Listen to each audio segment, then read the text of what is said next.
Sir இது வந்து semi automatic powder filling machine sir. நம்ம பாட்டிலில் இந்த மாதிரி பவுடர் இன்ன வரைக்கும் கிரானுவல்ஸ் பார்த்தோம் எடை போடுறதுக்கு. இது பவுடரில் வந்து பாட்டிலில் ஃபில் பண்ணுறதுக்கு பயன்படுத்துறது சார். இந்த பவுடரு பெருங்காய பவுடரு, இந்த குவான்டிட்டி கம்மியான பவுடர்லாம் இருக்குல்ல சார், சின்ன சின்ன 5 கிராம் 3 கிராம் அந்த மாதிரி பவுடர் பண்ணுறாங்களே சார், அந்த பவுடரில் ஃபில் பண்ணுற ஆக்கர் டைப், செமி ஆக்கர் டைப் சார். இதுலேயே வந்து செமி ஆட்டோமேட்டிக்கில் கப் டைப் சார்.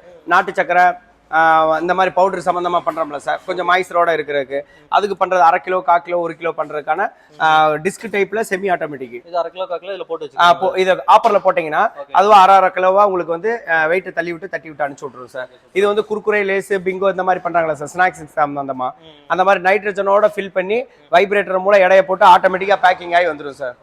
இது வந்து பார்த்தீங்கன்னா மசாலா ஐட்டத்துக்கு சார். இது ஒரு பொன்னி மசாலான்றது இப்போ ட்ரையல் எடுத்துக்கிட்டு இருக்கோம், டிஸ்பேச்சுக்கு ரெடியாக இருக்குது. இனி ஒரு வாரத்தில் டிஸ்பேச் பண்ணிடுவோம் சார். இந்த மிஷின் பார்த்தீங்கன்னா, இந்த மிஷின் நேம் வந்து ஃப்ளோ ராப்பிங் மிஷின் சார். இந்த ஃப்ளோ ராப்பிங்கோட மிஷின் பர்பஸ் என்னன்னு பார்த்தீங்கன்னா,